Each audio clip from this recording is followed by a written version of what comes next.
Então, voltando à sua pergunta, Primeiro eu tenho que esclarecer uma coisa. Me fugiu a palavra agora. cara, eu gosto de ouvir todo tipo de som. Ainda mais depois do ao vivo, acho que agora eu gosto de ouvir mais ainda todo tipo de som. Porque eu sempre fui meio eclética, assim, sempre ouvi de tudo um pouco mesmo, assim, desde pop, rock, música clássica. Não conheço tanto rock como vocês, mas enfim, sempre ouvi bastante. Eu sou um músico frustrado. Eu sempre quis tocar algum instrumento, nunca consegui, então eu sempre estive muito perto de músicos, de musicistas, de bandas. Tenho vários amigos que têm banda. E sempre me interessei em conhecer sobre música, em pesquisar e fuçar e achar coisa nova. Isso permitiu que a gente tivesse um rapper, uma pessoa de metal, uma pessoa de rock, um músico de MPB, um erudito, um indie. Isso abriu uma porta que era a ideia também, né? Mostrar a variedade, assim.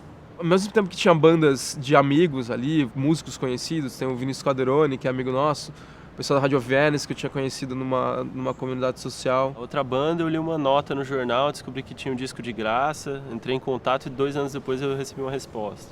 O rapper também foi uma coincidência, sabe? Um cara usou uma foto minha num blog, no blog de rap, eu comecei a trocar ideia com o cara, aí eu perguntei de um rapper e ele falou do rapper. Conhecer pessoas novas de outros estilos que às vezes eu nem ouço tanto, rap, thrash metal, são estilos que eu não ouço no meu dia a dia, mas que eu sempre gostei, sempre respeitei. Depois do ao vivo parece que... Até uma coisa que eu comentava com o Yuri, às vezes, no processo, que pra mim era muito legal também de estar conhecendo um monte de banda nova e muitos sons novos ou parecidos com coisas que eu já tinha ouvido, mas de formas diferentes. A ideia era só não ficar naquela coisa fixa de sempre, que as pessoas sempre acham que no Brasil só se tem determinado estilo de música. Os programas musicais sofrem por causa disso, sendo que você tem, milhares de opções.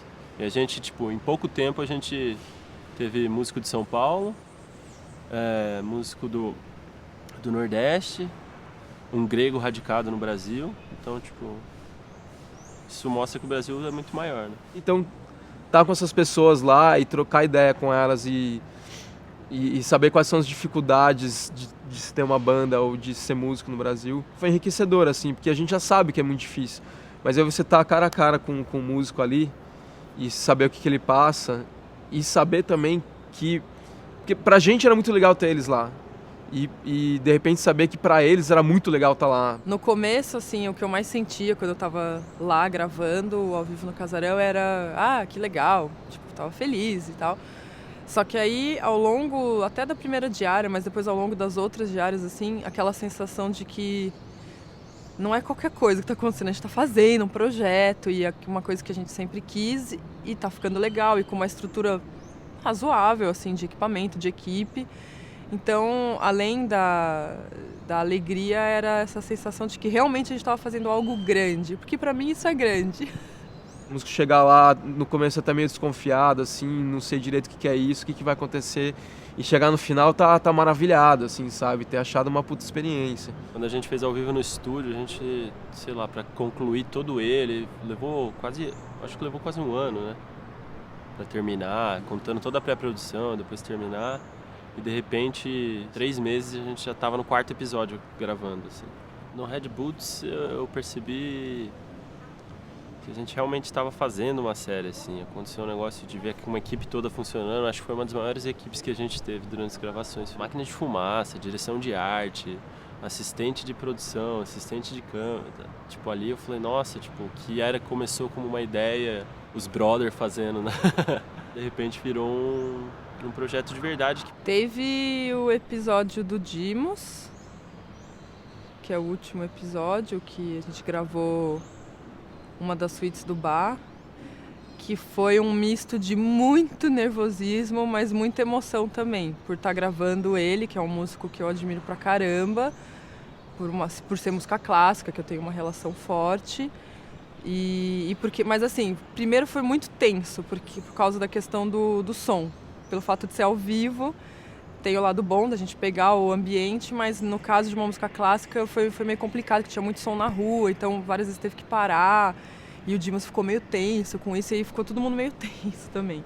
Então teve essa tensão, mas ao mesmo tempo foi, assim, Depois, quando a gente viu o material e quando terminou assim, de gravar os primeiros takes, aí começou a baixar aquela adrenalina e aí foi um momento de muita emoção. Assim. Quando eu entrevistei ele logo depois, que assim, terminando a entrevista eu falei que eu estava muito feliz e muito emocionada, eu estava meio assim, tô meio emocionada, tipo, tava meio que me segurando, assim, que eu fiquei muito emocionada. Também o episódio do Abstrato, pelas referências, assim, eu sempre gostei muito de rap, hip hop, e eu queria trabalhar em algum momento com isso.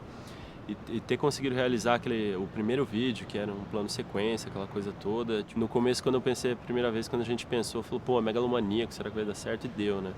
E teve a parte engraçada no Red Boots, quando a máquina de fumaça travou e ficou soltando fumaça, e o lugar encheu de fumaça.